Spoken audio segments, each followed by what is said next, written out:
Before we start our show, we want to tell you about a project we are incredibly passionate about. For 16 years, L'Oreal Paris Women of Worth has shined a spotlight on women who champion the underserved, impacting millions of people by their work. Past honorees have gone on to be honored by the White House and even nominated for a Nobel Prize. This year's honorees have made positive changes in their communities, and I urge you to read all their inspiring stories at womenofworth.com.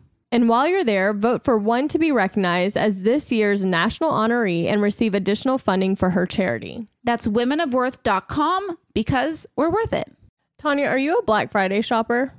You know what's funny? I actually prefer to do my shopping before Black Friday. You know, early bird gets the worm. Oh, really? Yeah. Well, I have some good news for you then. Tell me. Well, it's absolutely your chance to score early access to Macy's Black Friday specials before the Thanksgiving rush. Well, that is just music to my ears. Yeah, so you can tackle your gift list ahead of schedule and get great deals on all of your holiday prep needs. Why shop early? If this year is anything like last year, these specials are going to get snatched up real quick. Beat the rush and don't let sold out happen to you. Check out Macy's Black Friday specials today. Visit Macys.com/Black Friday.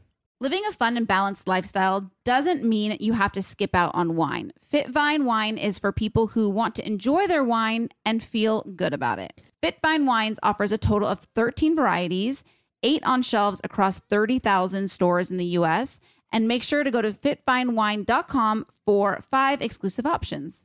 And with the holiday season fast approaching comes holiday season temptation, celebration, entertaining, and now with Fitvine Wine, indulgence that you can feel good about. Why not bring Fitvine Wine to your next event and share with your friends and family? Head to fitvinewine.com and enter promo code SCRUBBINGIN15 for a 15% discount off your order. Scrubbing In with Becca Tilley and Tanya Rad, an iHeartRadio and 2-time People's Choice Award-winning podcast. Hello, everybody. We are scrubbing in. Tanya. Yeah. So last week we were talking on the podcast. I was like, hey, like, what happened last week? And you were like, no, nothing. Like, we talked about nonsense. And you forgot to mention that you fully interviewed Chris Martin. I know. And I would like to apologize because that was pre-taped. And so I'm supposed to keep my mouth shut until it airs.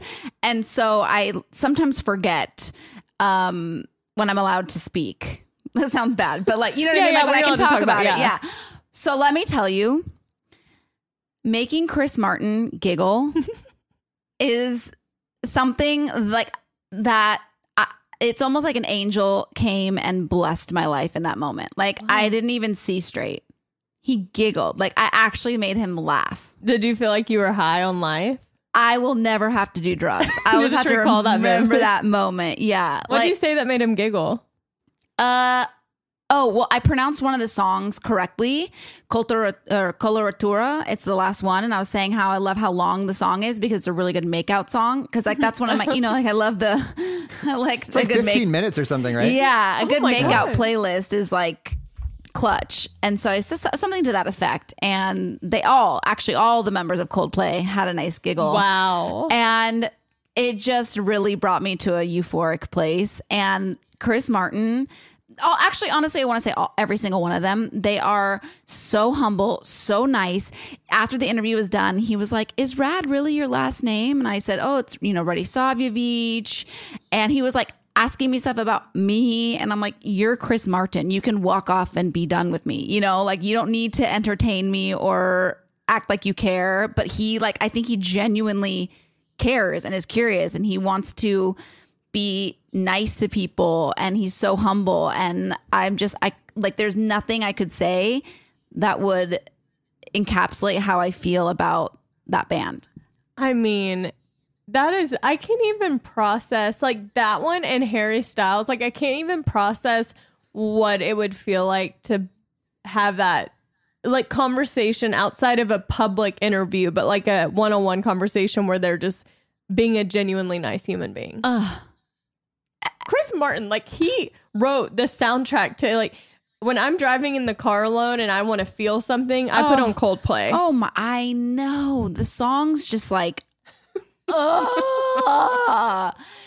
he just knows. They know how to get you. They know how to like go into your intestines and like ruffle things up. And I just love them. And honestly, I've had such great interactions with Chris Martin in the past. He's come on the morning show. He's come in studio before. And I've said things about like those love pins, about how I tried to get one at one of his concerts. And he literally took it off his jacket, his own personal jacket, and gave it to me. I'm a little peon. Like Chris Martin does not need to be nice to me. And he's just always been so nice. So I'm a forever fan. I really enjoyed that experience. And if you are a Coldplay fan and a Chris Martin fan, keep at it because they deserve everything good that comes their way.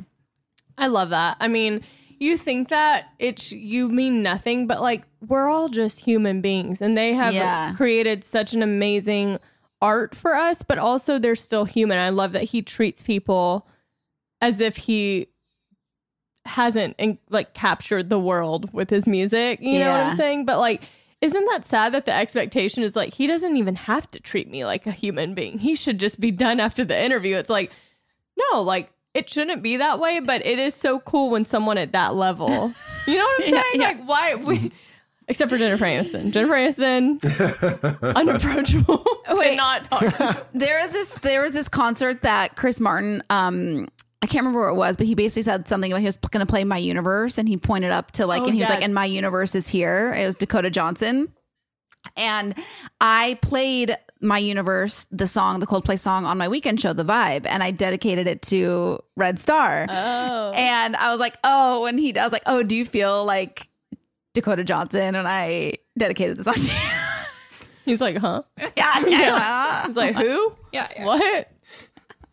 Love that about Red Star. I know, me too. Bless up. Like, I feel like there's been times where we're just Tanya and I are having a full conversation about something pop culture, and Red Star is just like looking back and forth, like just watching us, has no idea what we're talking about. You know what's crazy though? He's on Twitter all the time. Like Twitter is his choice of news. Yeah, he loves Twitter, and we were talking the other day about the Travis. I was like, Kourtney Kardashian and Travis got engaged. I was like, this is so great for a Halloween costume, don't you think? And he was like, they did. Like, how do you? And I was like, you're like, Instagram? Are you on Instagram? And I was like, it was everything that I saw on Instagram. It was all over everything for 2 days. And I told him I think on Tuesday, it happened on a Sunday. He's like, I didn't see anything. So he like Googles it, right? He searches it on Twitter and he sees. And now the next day he goes, my entire feed is Travis news. And I was like, maybe, maybe the algorithm feeds me this stuff because I like pop culture stuff. I'm kind of jealous of him in that, right? I know, like, what's his feed like? Football and stuff? Yeah, just sports. Yeah. Sports. Yeah, I mean, that's pretty epic. Congrats. I don't know who you can, I guess a sit down with Taylor Swift would be next. Was that like, at what point do you feel like you've maxed out? I don't know. That Coldplay one, I feel good and strong about that. Yeah, I don't know how to go into the next topic. I have nothing to add to that. That's even comparable. I did watch Grey's last night. I did too. What do you think? Okay, wait. Before we start There's about this week, we talk about this week's episode, you know what we didn't discuss last week's episode? Amelia with the new doctor over that Zoom call.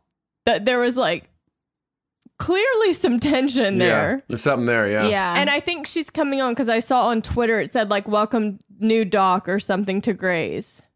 I mean, they're totally setting this up for Amelia to be bi or, have some sort of relationship with her because... I agree. You don't think so, Mark?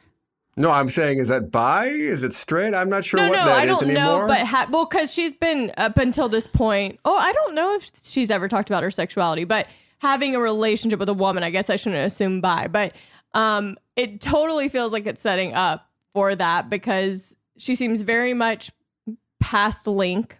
Yeah. After last night's episode. Yeah. Or this week's episode. Yeah. There's 2 scenes from this week's episode that really struck me. And the first one was the sit down between Amelia and Addison, and basically how they talked about how the pandemic affected each one of them.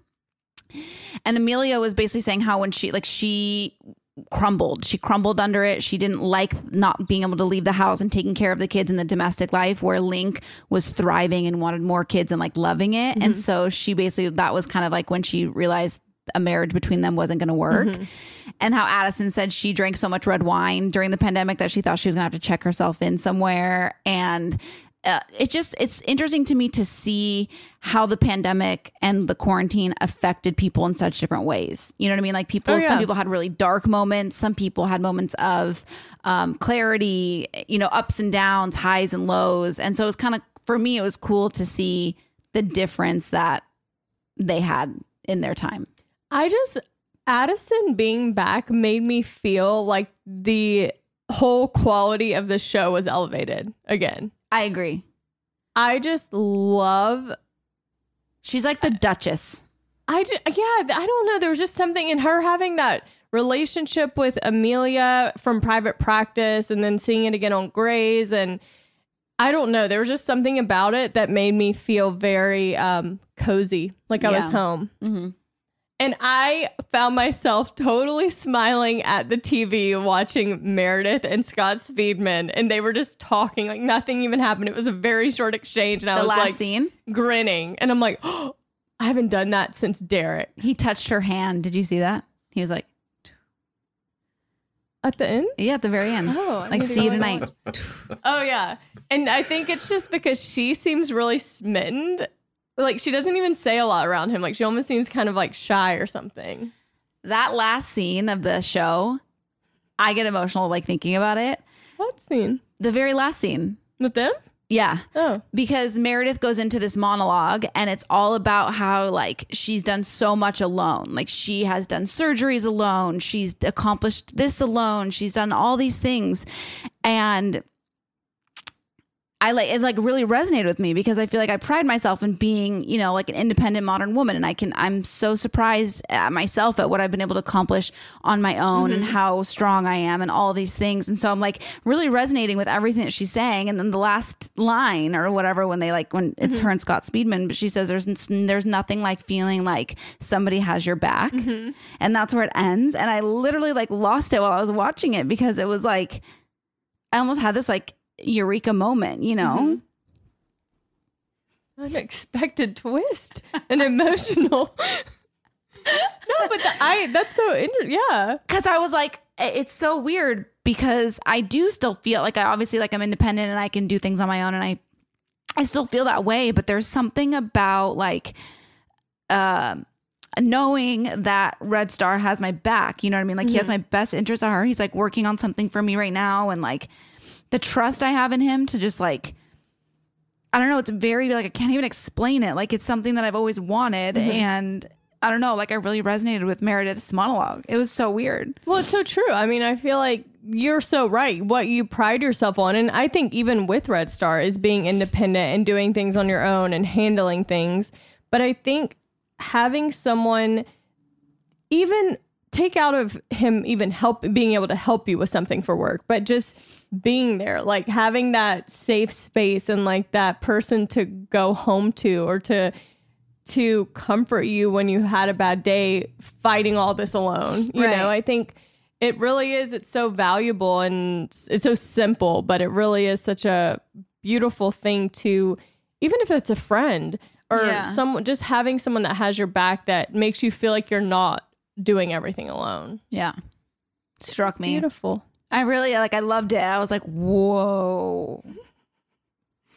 And that's what I love about Grey's. Like when it can actually like, I love when I feel watching Grey's. Yeah. Yeah. I felt, ooh, girl. It's funny how little it takes to get everybody back hooked again. You bring back an OG character and you properly cast Meredith's love interest and we're all in. Yeah. If I can clarify what I said earlier about Kai and Amelia, what I mean is I think Kai is a non-binary character. That's the impression I get. And so that's why I was saying I'm not sure if that's gay, straight, bi. I'm not sure what that is. And maybe that's time for us to move past such labels as a society. Yeah. But I don't think that's just going to be a gay relationship. I think it'll be more nuanced than that. Yeah. I didn't want to, I'm sorry I even assumed what it meant either way because I immediately said bi, but you're right. I just think it's leading in a direction where there's going to be a relationship because even in that call, I felt like this chemistry there that I feel like Amelia is moving on from Link.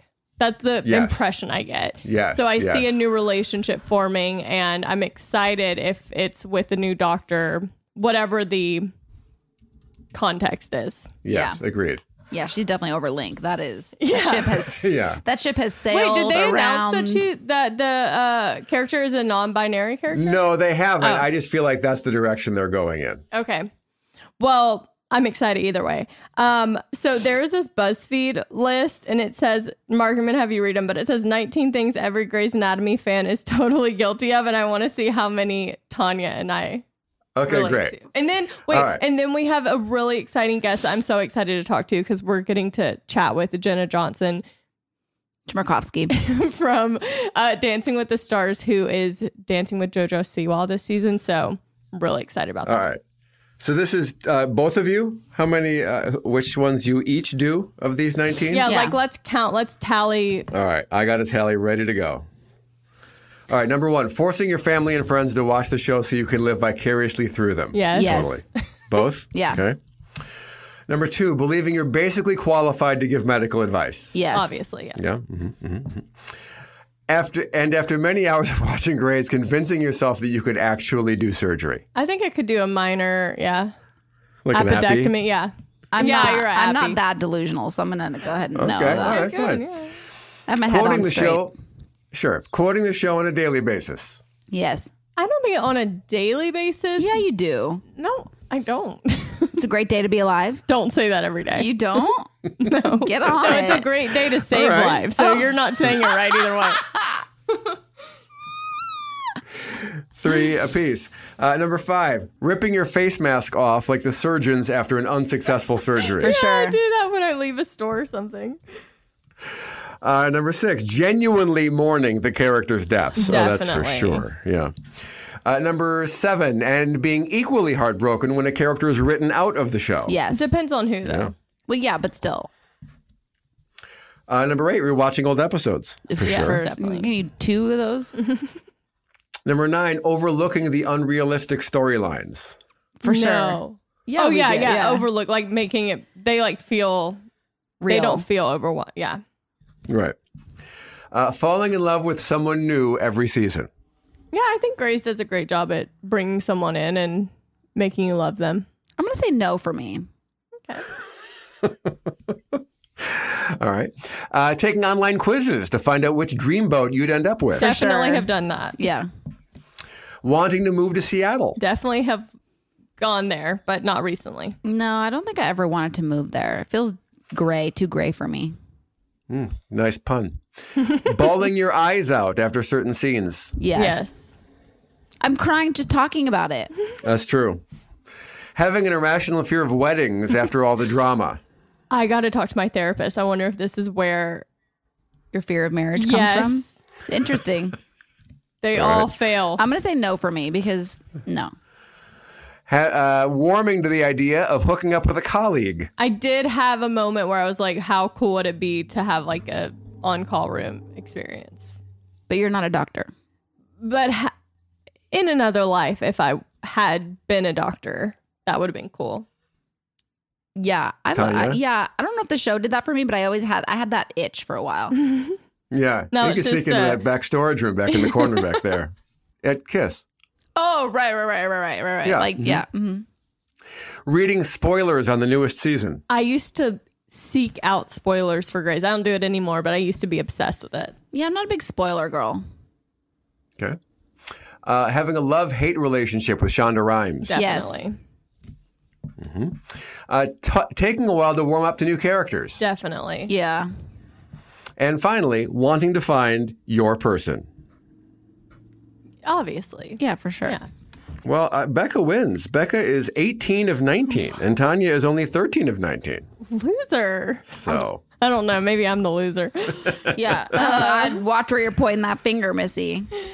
Wow, it was exciting. You know what's funny is like trying to make someone watch Grey's that's like not into Grey's is a really disappointing situation normally for me because I feel like they're just like, what is going on? This No. is crazy. And I'm like, they have a pole stuck between them. No, I'm like the sicko that makes people watch it, and then I'll follow up with them. Like, where are you? What season are you at? What episode are you at? Oh my God, yeah, that's so good. Just wait. Like, I'm that girl. I do have friends and family who have been like, I'm watching Grace for the first time. I'm on the blah, blah, blah episode. And I'm like, oh my gosh. But it's different when you make someone sit down and watch and they have no context of any of the characters and there's like, this is madness. No, I made Red Star's cousin watch it from the beginning, from this first season, and she's like really no, she's really into it. She's liking it.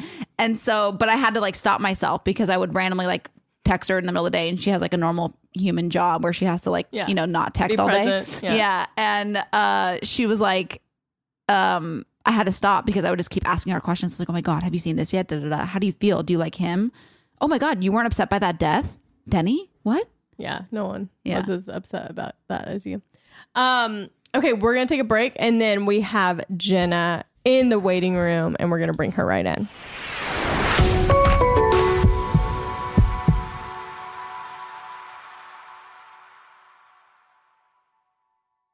Before we get back to the show, we want to tell you about a project that we are incredibly passionate about. For 16 years, L'Oreal Paris Women of Worth has shined a spotlight on women who champion the underserved, impacting millions of people by their work. Past honorees have gone on to be honored by the White House and even nominated for a Nobel Prize. They are accomplishing things that most of us can only dream of achieving. I really admire the work Noelle Lambert is doing with Born to Run Foundation, and this year's list of honorees is just as impressive. I invite you to meet them all at womenofworth.com. Read their inspiring stories, then vote for one to be recognized as this year's national honoree and receive additional funding for her charity. That's womenofworth.com, because we're worth it. Well, we all know that heart-dropping feeling as we watch something drop onto our shirts, followed by an immediate rush for a solution. With holiday parties right around the corner, a stain is just a matter of time. I mean, my life, all my white shirts, there's a stain. Also, doing laundry to me is like going to Disneyland. So just when you stain those shirts, bring them on over, because OxiClean Max Force tackles the toughest dried-in stains. With 5-in-1 stain-fighting power, OxiClean Max Force combines 5 types of powerful stain fighters to help get out more of your toughest stains the first time. Remove life's messes from your clothes and work your magic with OxiClean Max Force. Visit myoxiclean.com. That's MYOXICLEAN.com for cleaning tips and tricks. So do you remember when we were like super, super locked down and during the pandemic? Mm-hmm. I was having a lot of double dates on my balcony with my old neighbor, Erin Lim, and her now husband. Yes. She couldn't get over the decorations that I had, the stuff that I had on my patio. And I was like, you know where this is from? Where's it from? Article. Oh. Because I have this like really cute little poof. It was like a teal poof. They're the best. I love a teal poof.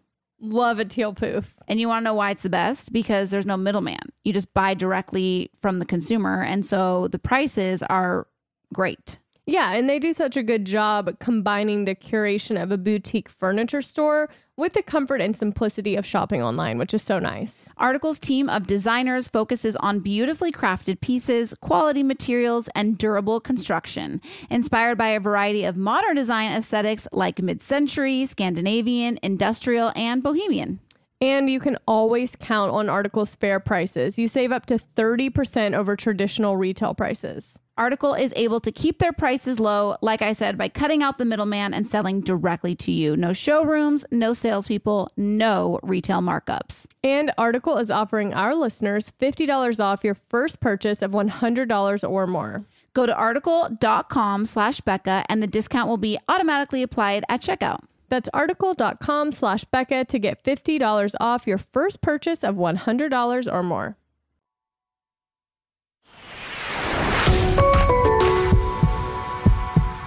All right, you guys, I am so excited about our guest today because she is making history on Dancing with the Stars.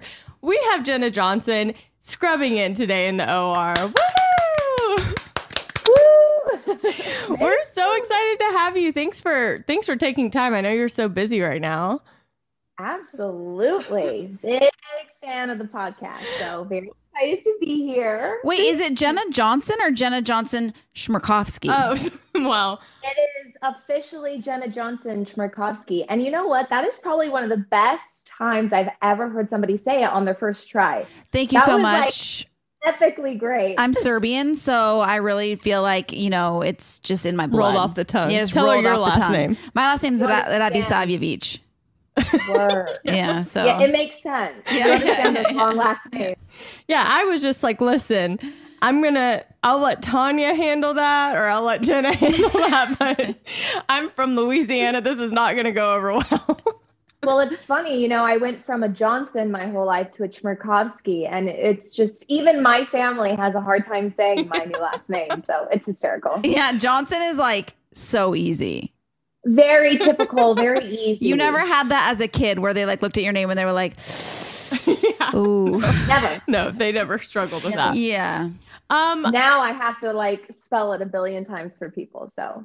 I don't even know where to begin with. I'm still stuck on the last name.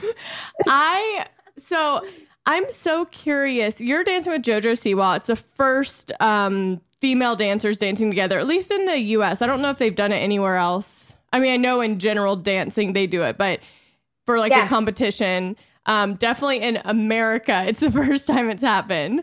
What's the process like? Did they come to you and say like, are you comfortable? Like, what was the process of you being paired with JoJo? So they actually did, before the season was happening, they called me, the executives called me, and they were like, we need to have a Zoom with you. And I was like, oh gosh, I'm getting fired. I didn't know it was happening. Like, a Zoom call is never good. And so I was like, sure, I'll jump on. So I jumped on, and they essentially were like, we have some really exciting news, and we just want to ask you a question. And I was like, what? They're like, for the first time ever, we're going to be having a same-sex pairing. And for some reason, my initial thought was, oh, it's going to be two guys. So I just thought maybe they're going to ask me my opinion on like choreography or just what I thought about it. And I was like, that is amazing. And then they were like, it's going to be two females. And I was like, oh, I see how this is going down. And so they just asked me straight up, like, would you be willing to dance with a girl this season? And immediately I answered yes. And then I started thinking like, oh my goodness, what did I just kind of sign myself up for? Because I haven't ever been in this position before. It's never been done in America, like you said, Becca, but it has been done in the UK. So I did some research. I kind of looked up how it went for them. But honestly, I think why I said yes, I think this is my 11th or my 12th season on the show. And I've had some amazing partners, just all sorts of a variety. And this is the first time I felt like I was really going to be challenged. And so I was like, I love a challenge. I'm super competitive. So I kind of wanted to prove to myself too that I could do it. And it has seriously exceeded all of my expectations. I was really worried about people's reactions, what the overall feeling was going to be, because it is something super new and something super scary, I think, for a lot of people. But as soon as I met JoJo, we just like had this natural just friendship and connection. And we both felt so comfortable doing it that I think it's kind of translated throughout our dances and has just felt natural for everybody else watching us. I mean, it's watching y'all dance is, and maybe I have tailored my social media and my algorithm to where I don't get any, I don't see as much ignorance maybe to where, but all I see is support. All I see is like, this is amazing. Like, y'all crushed it. Like, I haven't seen, because when I first heard about it, I was like, here come the haters. Yeah, I kind of like rolled my eyes like, oh no. But like, I thought it was amazing. I just was already like anticipating what I was going to see under the, comments and stuff, which is how my brain works. But it's been so pleasant to see such a, at least from what I'm seeing, a positive reaction from people. Yeah. And I told my husband the night before the premiere, I was like, I'm so excited, but because we hadn't announced who the pairings were yet. They didn't announce them until the first show. So I told my husband the night before, I was just like, I'm so excited for this, but I am really nervous about the backlash and just how to handle it because the season is already stressful enough, but it's inevitable. You're going to get haters. You're going to get just like toxic people trying to bring you down when you're doing something great. Always. And I was shocked that it was full of love and support. You get a few of those just like bad apples. But like you said, I was blown away at just how accepting everyone was of the situation. Mm-hmm. It's been really awesome. Do you fixate on the bad apples though? Like when you see the negative ones, do you just, or are you able to kind of like brush it to the side and move forward? Or does it like get to you? I think I've just dealt with haters my whole life, and this isn't the first time. It's not the last time. Obviously, I take my work very, very seriously. And so when people are commenting about my work, it affects me because I'm a perfectionist and I always want to put my best foot forward. I think after meeting JoJo and just working with her and kind of hearing some stories that she's had to deal with, I just don't even care anymore. They don't even faze me. It's not worth it. It's not worth your energy. You know what you're putting out and what you're putting into your project.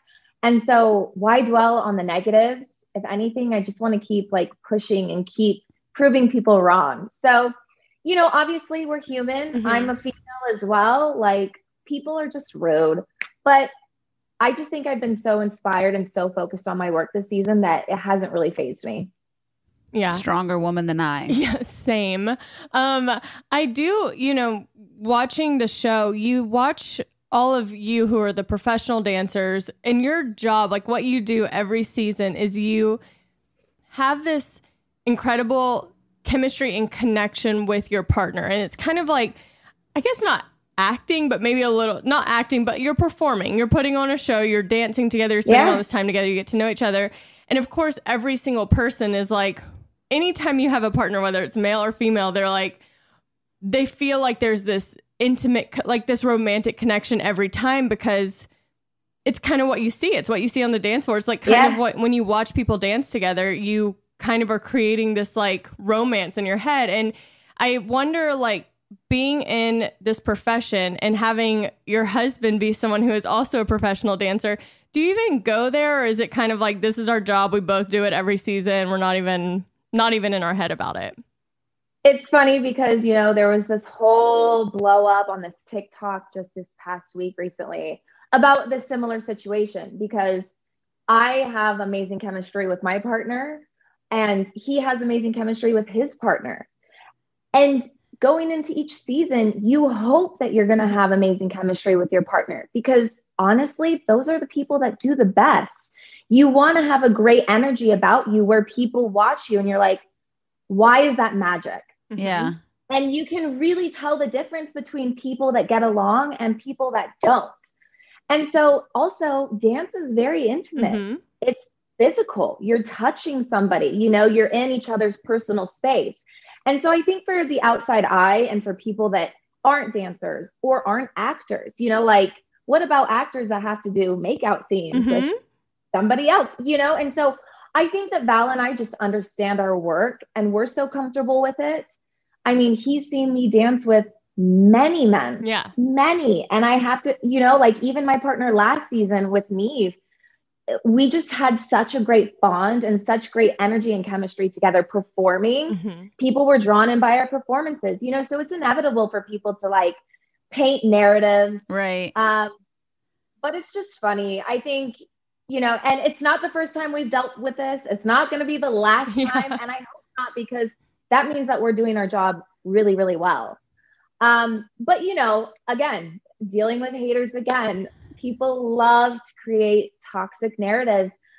And Val and I were even talking about this week, like, we're then really doing our job well. Yeah. So sorry, but, obviously it's hard. Like, you never want your marriage or relationship to be mm-hmm. talked about and in that way. Silly narratives. I mean, but that's the workplace that we chose and we know what we signed up for. So again, it's difficult in the moment, but I guess because we've just had to deal with this so many times before, mm-hmm. and I've watched him also dance with females my whole life as well. Like, I'm just used to it. So if people are bugged by it, like, that's on them. If you were to describe, like, just to lay it all out there, if you were to describe your friendship relationship with JoJo, like, what's the dynamic? Is it like big sister? How would you describe it? Because people see these TikTok montages of just like these dance moments to a slow song and they're like, oh my gosh. But in reality, y'all are just like probably, I don't know if you yell at each other, but like trying to practice a dance and learn a dance. It's like, what's the reality? It's so funny because I'm like, did people forget that I'm married? Yeah. Yeah. Like, and I'm also straight, like so many funny things, but and obviously she has like a huge following and big on TikTok. So, we've been giggling about it, and I'm like 1,000 years older than her. I feel, it's hysterical. But I do feel she's 18 and I see just so much potential in her. I see an 18-year-old Jenna in her. She reminds me a lot of myself when I was just tapping into my star. And there are so many directions that she could go. And I just want to be the best mentor, best partner, best big sister for her. And I do feel like we have this amazing, like big sister, little sister relationship. She definitely keeps me young and like, oh my gosh, she'll say some of these things and I'm like, is this like a trend right now? So I feel really old when I'm next to her, but I'm so grateful for this partnership. I think it's something that I really needed. I tend to do very safe things because I never want to make anybody else feel uncomfortable. I like to like be in a safe position always. And this season has really challenged me to do something scary and courageous. And I think that she's been somebody that I can look up to because she was willing to like put her whole name on the line and be this face the first time ever. And she just like wasn't scared, didn't hesitate one time about it. So I've learned a lot from her. But yeah, I think she'll be my little sister for life for sure. Okay. I need to know if you have driven in the car with her face plastered all around it, because let me tell you, I don't even know if she still has that car. Does she still? Oh yeah, she still has it. She has it. Have you ridden in it? Yes, I have. It's pretty insane. I wish you could see the inside of it. Every seat is a different color. The whole dashboard is rhinestone. It's like beyond, but you're not even ready. You're not even ready. She has another car that was wrapped in something else. She called me this morning and she has had it fully wrapped. And I'm not even going to tell you because I'm sure she's going to post about it. But she has had it custom wrapped in like Dancing with the Stars situation. With your number? Not ready. With the voting number on it? Like, oh no. I'm sure it probably has your face on it. Oh, both of us, our team name, mirror balls, stars. Like it's I'm telling you though, that car makes such a statement. So I don't know where we were coming out of, but we were at a ballet and I was with my boyfriend at the time and he just like pop culture. He doesn't know much about anything. So he didn't really know. I was like, oh my gosh, that's JoJo Siwa's car. And he was like, is that the person whose face is on the car? And I was like, yes. And that's her. Yeah, I was like, that's her. That's getting in the car. Like that's her face on the car. And I was just totally like, you seeing it in the flesh was truly, I felt blessed seeing it. So here's the ironic thing. And it's funny how the universe works. But my husband and I recently just moved. Well, I guess about a year ago, we moved into our first home. And, we were new into the neighborhood, so we would drive around. But to get to our house, we would pass this house every single day. And it's a gorgeous house, had like all these cars in the front yard, in the front like gate area. And one day we drove past it and I was like, I think that's JoJo Siwa's car. And then every day we passed it and I'm like, oh my gosh, our neighbor is JoJo Siwa. No. So we knew that she was our neighbor for like a straight year. And then like a year later, I'm her partner. I'm like in her car now. Like, I'm telling you, that's not coincidence. That is the manifesting thing. Yeah, that's what I'm saying. And like, she didn't know we were neighbors, but like, I have to drive next to her house to get to our house every single day. What are the odds? That is it's wild. Pretty crazy. It was in the stars. It was in the stars, so. the dancing Sing with the stars. The dancing stars.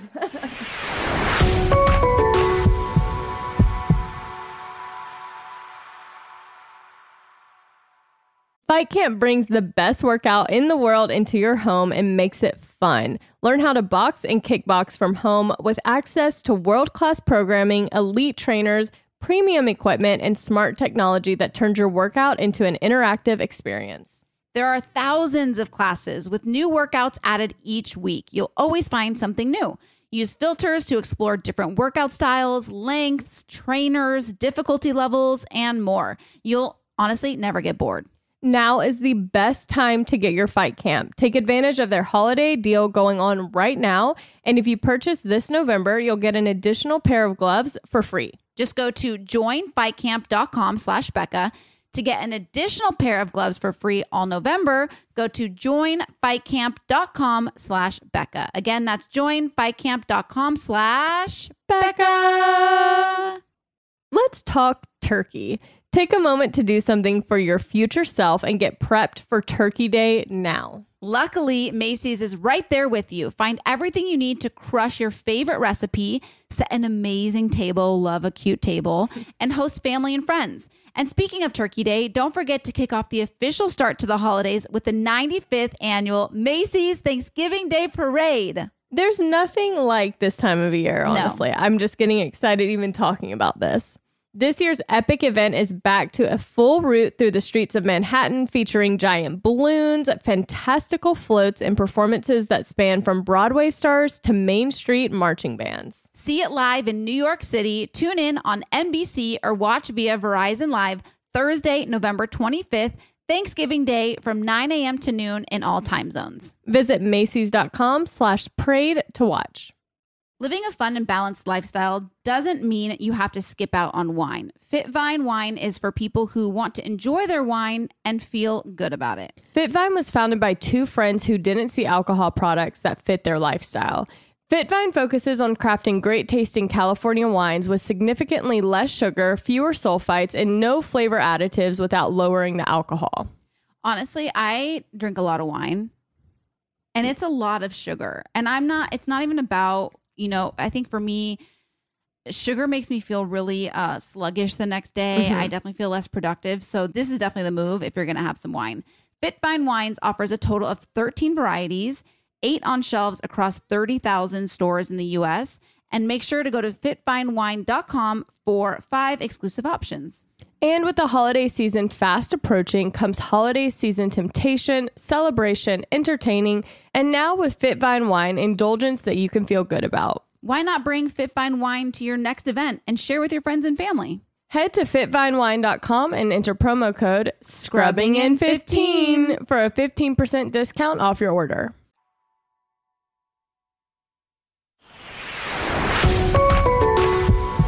I have a question about your marriage, because I always wonder if I were in your position personally. This is my probably trauma or something, things I'm working on in therapy. And I don't know that I could either have a partner who did what you did if I wasn't doing it as well, or if flipped like that. Like, do you think you could be with someone who didn't understand what your job looks like? Because I don't think a lot of us don't. It would just be so challenging. No chance. Yeah, I think it does make it a lot easier that we are in the same workspace and we understand what goes into the show and just what goes into dancing. I commend my friends who don't have husbands that are on the show or understand what they're doing, because it is a lot. You're spending a ton of time together with somebody, a stranger. Like we said earlier, you're in an intimate space with somebody, you're touching all day, you're creating this undeniable friendship that nobody else is going to understand or get, And so it is nice that he understands what I have to do to be successful on the show and in my workplace, and that I understand as well. And again, I'm not saying that it's always easy. I've also had to work on it, and we've built a lot of trust because of it. Even in general, just working together with your spouse is a lot. Yeah. You know, because you do want that separation as well. Like, I want to come home and be able to tell you about my day, or to not talk about work at all. But we're constantly like just in the same space. So it is a balance, and we've had to figure it out throughout the years. But again, I think because we have been on the show together for so long, and we do understand like what it takes to be successful on the show. So yeah, just having that understanding. But yeah, and again, I guess I've had some good examples, because there aren't a lot of people in our same position. But my brother-in-law and my sister-in-law also had to do this together and figure it out. And so I think they were a great kind of just role model for us.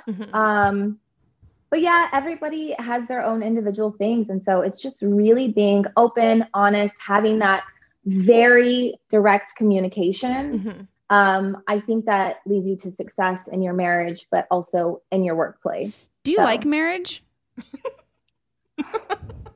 Work. I love marriage. I grew up always knowing that I wanted to get married and be in a happy marriage, and Val has created my fairy tale. Marriage is hard. It's not always easy, that's for sure. But you know that I'm so glad that we dated for so long before getting married, because we went through all of those ups and downs. There were no surprises once we got married, you know? And I feel like if we hadn't gone through that nitty gritty and spent time exploring each other, living together, we wouldn't have been ready for marriage. And so marriage is everything and more than I expected. Again, it's a constant work in progress, but I love being somebody's wifey. Like, I have so much pride wearing my engagement. Yeah, I would have some pride in that too. Yeah, I'd be like, oh, what was that? Yeah. Can you say that again? I love being like, that's my husband, that's my hubby. So like, there's just like so many things that I love about it. I was talking to my girlfriend the other night, she's married, and we were just talking about the concept of marriage. And she's like, honestly, it's so weird to think about. Like, I sleep in the same bed as this person for the rest of my life. And it's like, when you put it like that, it's so weird. Yeah. And it's funny because of the show and COVID and everything, there's actually 3 married couples on Dancing with the Stars right now. And because of COVID, we had to do this last season as well. So annoying, but we all have to live separately for the duration of the season because we can't get each other sick. We have to be in our pods. You know, it's psychotic. And I hated it last season, obviously, because I had just gone from like quarantine COVID, spending every breathing second with my husband, to then being like, oh, you have to like live separately for work. And I was like, what does this mean? And then we have to do it this season again. But it's, you know, it's been really nice to miss him. And because I do have the luxury of sleeping next to my person every night, it's been a nice reminder, and you take that for granted, you know, and you forget what it's like to sleep alone, and it sucks. So it's been nice in a very twisted, disturbing way. Like, I love missing him, and I love missing sleeping next to him. And it's wild. It is wild. You know what they say, absence does make the heart grow fonder. It really is true. And if it doesn't, you should probably yonder. Yeah. How long did y'all date before you got married? Oh, man.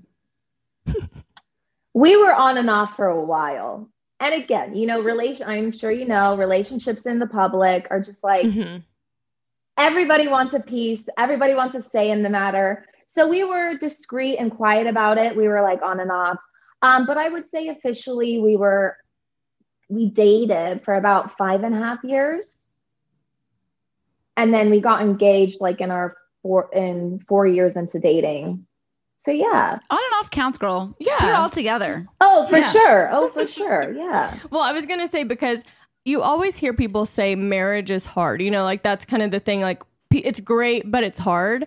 And I always wonder, like, what's the difference in the challenge, like marriage being hard versus a long-term relationship being hard? Because if you're living together and spending that much time together, not married, what changes in marriage or is it the same challenges that make just a relationship hard? I guess they are very similar. For me, the difference is, and how I've always looked at marriage is like, when you make that commitment to somebody, that is solid, and you are working to solidify it, to cherish it, to help it grow. And again, I feel like you should have that same intention with relationships, but I feel like just marriage is very solidifying of that. And I feel like, but I don't know, I guess that Val and I always had that same energy while dating and in marriage. But yeah, it takes work, but like, so does everything, like I always think if I'm going to put in the effort I want to my body to be in shape that I want to, or to be healthy, like you have to have that same sort of mindset going into your relationship. Mm-hmm. It can't just be just mediocre or just like lazy about it. So I don't know, but it's a balance, honestly, because also what Val and I have had to find out is we love me time and our personal moments, mm-hmm. whatever that is. And again, because we do work together, it's important for us to find those moments of alone mm-hmm. and things that make just us happy. So yeah. Yeah. I'm like no expert. Well, none of us are. Yeah, nobody is. I've had to learn and to work on. Yeah. I also am curious, dancing with a female, and she like picks you up and lifts you. And I mean, y'all are doing everything. Rebecca Tilly, all the wires. I just spilled. You can't. Water or coffee? It was Celsius. Oh no. Easton. Yeah, it's fine. It's sprinkled on the wires. This is I get lectured on this all the time. No more anything for you ever. It's like my mom. The amount of wires that are plugged into this desk, it's like literally I would be embarrassed to show you because it's like they're not even like done like a pretty way. You know how like you can like band them up and like put them like under your desk? They're just all over the place, and there's like probably like 50 machines on here, and the Celsius just dropped. No, on it top didn't. of It didn't hit. It like sprinkled on wires. I am curious with all the lifting and flipping and doing all the things that you normally do with men.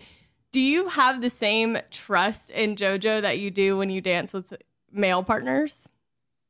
It's funny because when we first met, she had never really worked out before. She didn't have much muscle.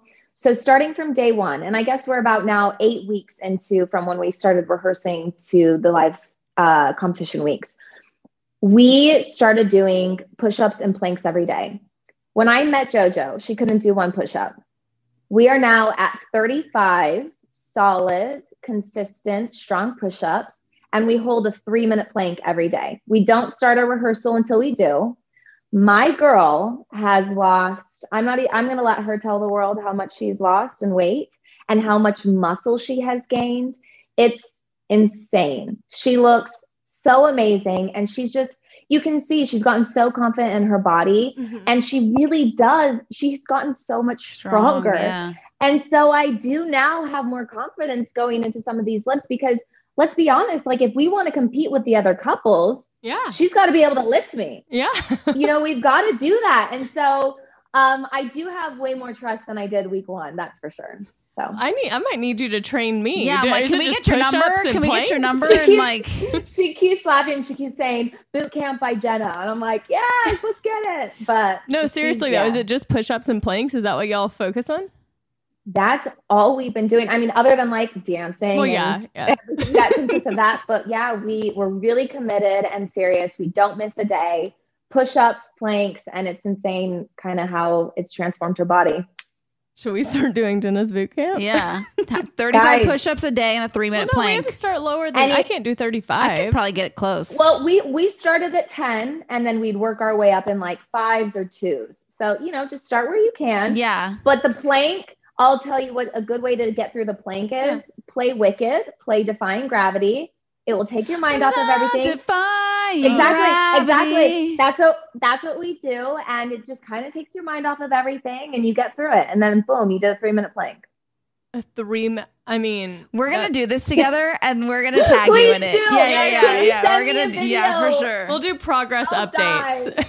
I love it. Thank you so much for scrubbing in and hanging out and answering all of mostly my questions. I was like, I have so many questions to ask. I just think it's amazing. And I love that y'all are getting so much love and support. And absolutely crushing it. And everyone vote for Jenna and JoJo. Vote. Also, Jenna's clothing collection at joeandjax.com. Do you want to tell us a little bit about your clothing line?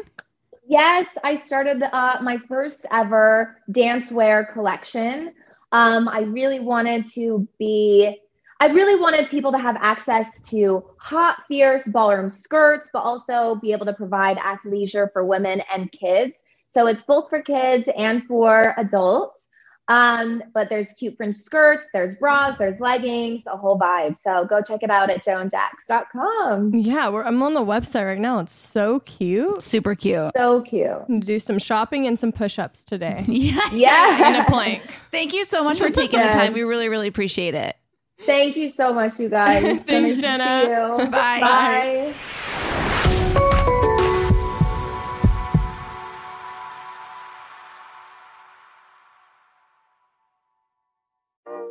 Hey everyone, guess who? It's Cheekies, and I'm here with a brand new podcast. It's called Cheekies and Chill.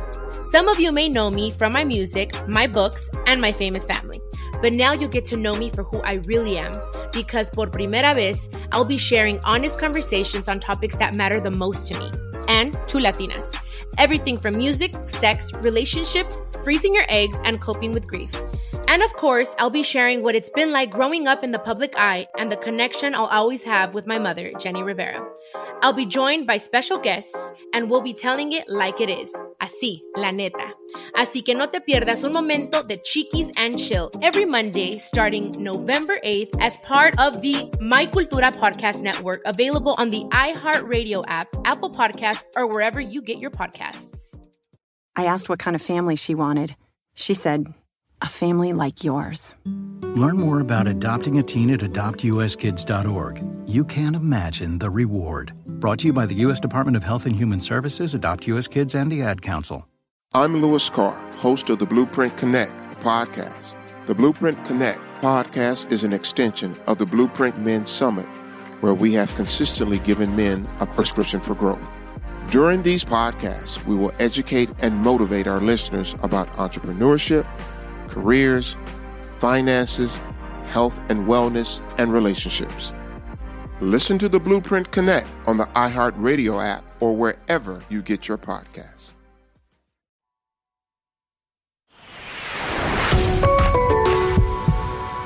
Okay, first of all, I'm sorry I talk so much, but I feel like what they're doing is so amazing. And I just had so many questions about. No, it's okay. Sometimes we have guests that we're very excited about. Sometimes I'll take the lead. Sometimes you take the lead. And that is what true partnership is. That's what's great about true partnership, Yeah, I agree. Sometimes you're the lead, I'm the caboose. Sometimes I'm the lead, you're the caboose. And I'm sorry for spilling the Celsius. So Becca has officially lost her liquid privileges in the studio.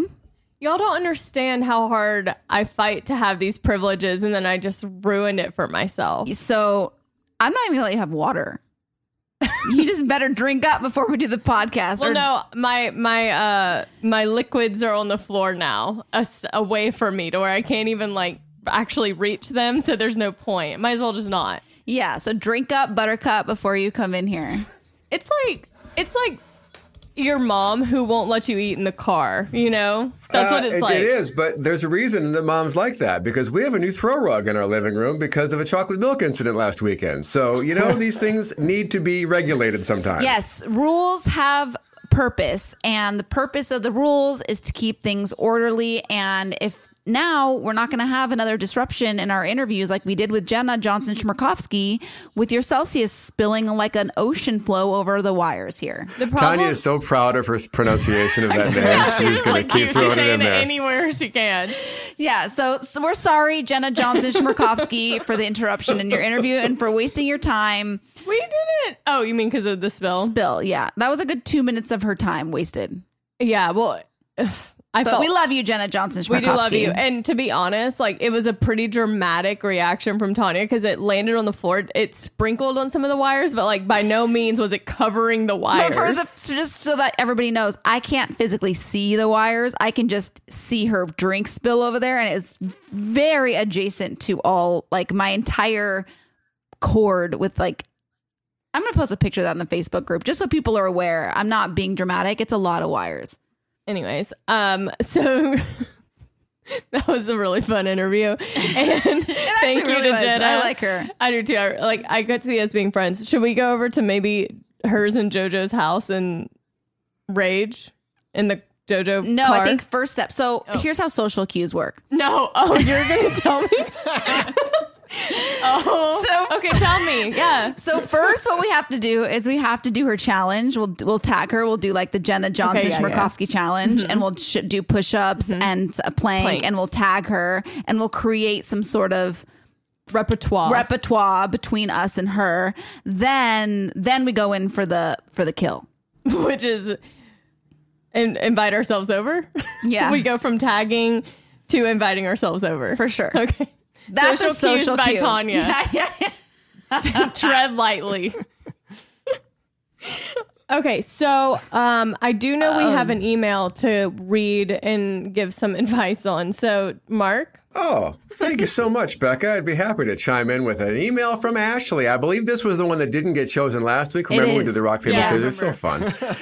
Memories. What a classic moment. All right. I recently just turned 26 and my husband will turn 29 soon. We'll be married for 6 years. We've had nothing but fun being married and the conversation of having kids has come up. We are equally unsure if we want kids. It's very appealing to both of us to travel, move to different places, and spend our lives together having fun, but I'm afraid I'll feel a void in my life if we don't have kids. Help!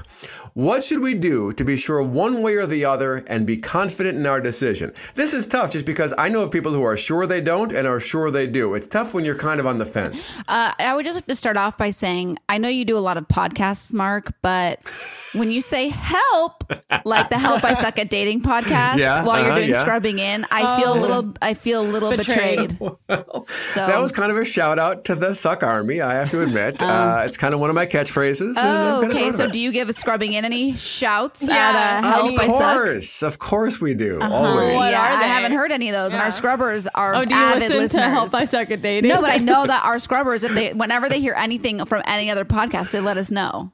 Well, you should listen to Help I Suck at Dating, and everyone should. It's available wherever you listen to podcasts. Okay, this was not a spot. It's cutting deep over here. When we do commercials for 902 and OMG, we'll say promo code Becca sometimes, just as a shout out to the scrubbers. Oh, and now he's just throwing another one in there. You know what? Everyone needs to relax, and we need to help Ashley. Okay. Okay. Actually, I have some thoughts on this, but actually, Easton, I feel like you should weigh in because I kind of feel like we've had this conversation about you and Allison and where y'all stand on having kids. Yeah, I'm trying to think of how to help Ashley because, like, Allison and I are like, I'd say 80% don't want kids. But there's I think it's impossible to be 100% sure one way or another. Mm-hmm. Something we talk about a lot is, before I say this, I want to say parents are beautiful and incredible. And we are so grateful for parents. I have parents. I know we all have parents. Mm-hmm. They're great. And being parents to a young child is a trial that I am not strong enough to do. And I have nothing but respect for it. But Allison and I will go out in public and we'll see like parents struggling with a young child. And our first reaction is like, oh, good God, we do not want to be involved in that whatsoever. So something we talk about a lot is maybe adopting a child. We talk about that pretty frequently because I do think it would be enriching to be parents. But also, I don't know. I just don't think it's for us. And I think the way you figure that out is, you just imagine the situation and your first reaction, because she says I'll be missing out on something if we don't have kids. I don't feel that way. I truly don't feel that if we don't have kids, I'll be missing out on anything. And Allison doesn't either. So what my advice is to Ashley, I think you just take a few years and go do those things you want to do without children, go travel, move somewhere, do something disruptive to your life and then have kids. Cause it does sound like she wants them. Right. I mean, she's 26. It's like she could have have a baby 15 years from now. Yeah. I mean, yeah. I'm almost 34. I mean, my life is over, it's done for me. Yeah. You're done. Yeah. But Ashley has some time left on the clock. Yeah, right. Your spermies can last till you're 70 or something. Yeah, I promise you, if anyone's done research on this. Yeah, it's this girl over here. Well, I was going to say, I really relate to this because actually 95P and I feel very similarly to Ashley, where it's like that feeling of, is that what we want? And you guys talk about kids? I mean, we've been together for almost 4 years. We talk but Easton, I do the same thing when I see and I know it's different when it's your child and you have a different level of patience, but when I see a bad kid or just a struggle, I'm like, God, I'm glad that's not me.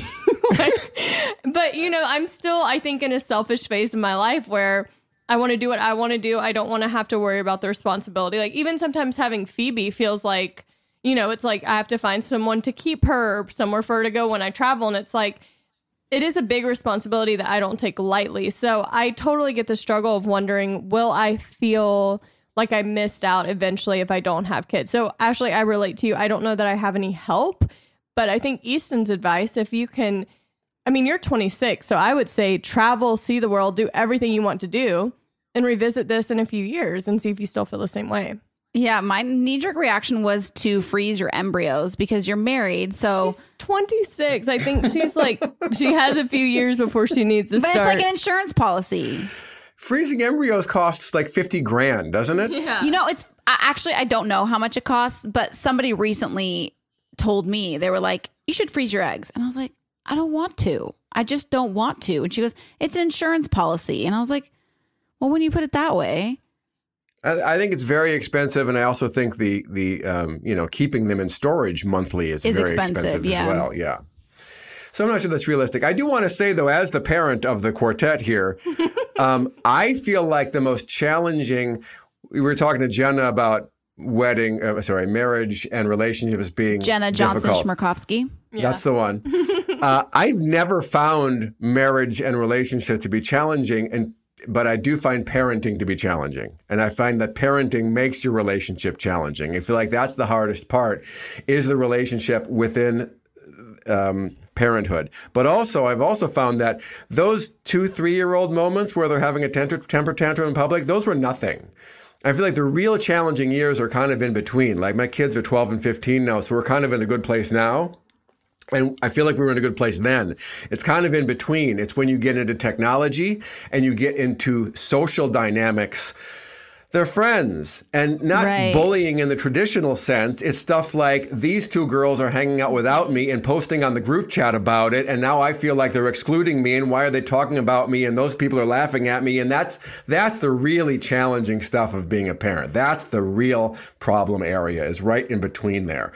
So anyway, don't let those little kid tantrums deter you from being a parent. There's plenty of things that can. Yeah. Those little kid tantrums are nothing. Those are over in a few minutes. Okay. It's no big deal. Well, also raising a teenager in these times feels very stressful too. So that's what I'm saying. If I'm overwhelmed seeing a tantrum from a little 3-year-old, then what am I going to do when it's a 16-year-old screaming their head off at me?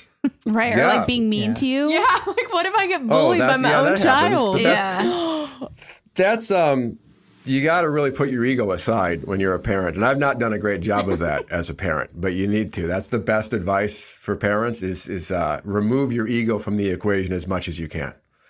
Yeah, that's what my therapist told me about, because, you know, Red Star has kids, and she was like, you just have to completely take yourself out of it, because kids just in general, they're going to go up, they're going to go down, they're going to go up, they're going to go down. And that's how their relationship is with your parents. You know, like when you're a kid, I remember when I was a teenager, I'd have moments where you love your parents, then there's moments where you hate your parents, you know, like everybody has that.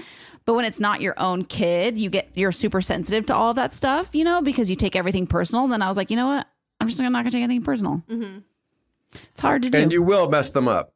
And you will. Yeah, and right. you have to realize that going in, because we are all messed up by our parents, as great as they may have been. And mine were great, but I've got issues from them. And I'm giving issues to my kids. Not even like your parents. Like we all get messed up. Even like I've discovered through therapy, there was like this one incident in 5th grade just with my friends at school that like traumatized me, like is still a part of a lot of like triggers in my life now. And I'm like, that one event in 5th grade at school, you know, had nothing to do with my family, nothing to do with my parents. It was these mean girls at school.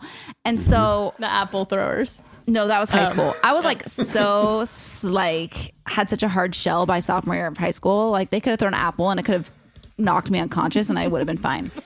I was strong.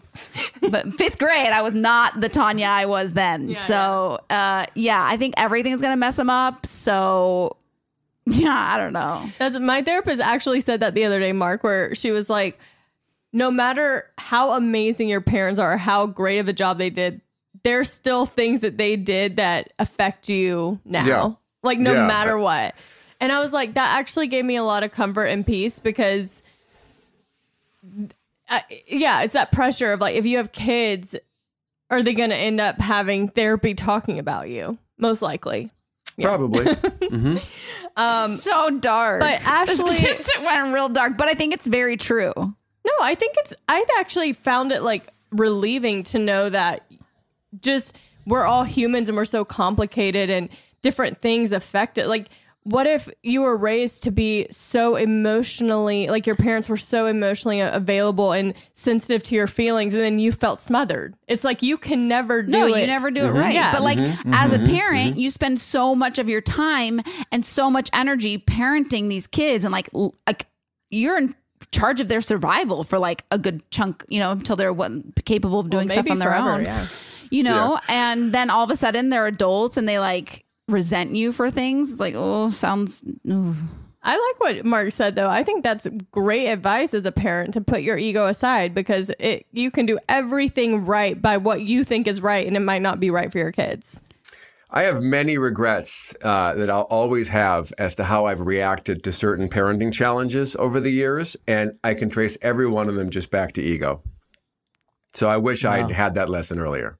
Wow. Ego is such a hard thing to put to the side. Like, it's so crazy. It's so crazy. Well, to wrap the email up, Ashley, I say, we were about to go on that could have been a whole nother we might need to have a whole nother episode with like an expert. Putting your ego aside, because that's something that I'm trying to work on right now too through therapy, and it's hard. Yeah, I mean, not ego and feelings. Being a person is hard. Being a person is hard. The title of that episode will be called Lego My Ego. I'm just putting that out there right now. I was thinking Ego too, Easton. Same page. Ashley, I say you're so fortunate that you're 26. You have time to do everything that you want to do without the pressure and timing of having a child. And I think you do all the things you want to do, live your life, and there might come a time where you feel more certainty either way. And until then, do your thing. Enjoy being married. Maybe this is stupid. Get a dog. Yeah, seriously. Honestly. Yeah. See how that feels, because that's a real commitment and a responsibility, and it limits your social life, it limits your traveling, it becomes much more expensive. Like, give it a shot. Yeah. See how that feels. It's true. And if that seems overwhelming, try a bunny. A fish. No, that's easy. Anybody. Well, no, that's not true. Hamster. Or a plant. Plants are also very hard to keep alive. Yeah. Yeah. Well, on that note, I love when I say on that note. It has nothing to do with the note that I'm going to give. Speaking of nothing. Speaking of absolutely nothing. Speaking of plants. Speaking of how my plants end up when I try to take care of them, the podcast is over. Done. Dead. Over. We'll today. continue this conversation next week because I would like to explore the idea of putting ego and feelings aside as somebody who has ego, but also very strong feelings. Yes. Yes, she does. In case y'all didn't know, Tanya feels a lot. A lot. All right. Well, until next time, we love you. Love you. Bye. Bye.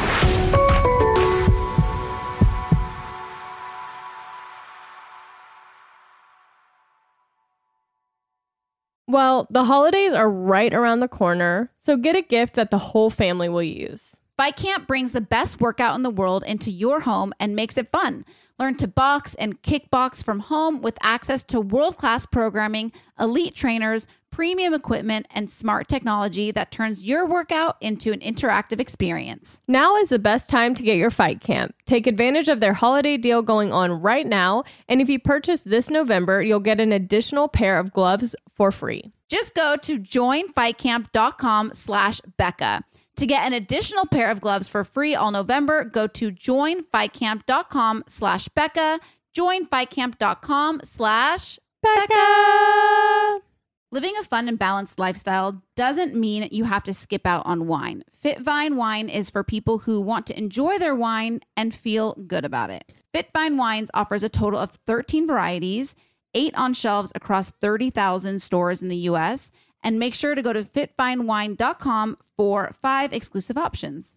And with the holiday season fast approaching comes holiday season temptation, celebration, entertaining, and now with Fitvine Wine, indulgence that you can feel good about. Why not bring Fitvine Wine to your next event and share with your friends and family? Head to fitvinewine.com and enter promo code SCRUBBINGIN15 for a 15% discount off your order. Not completing high school is more of a social thing than it was an academic thing. Even though all these years have passed, I still had that longing to have my diploma. At age 30, Carissa finished her high school diploma. If you're even considering getting your high school diploma, you can do it. No one gets a diploma alone.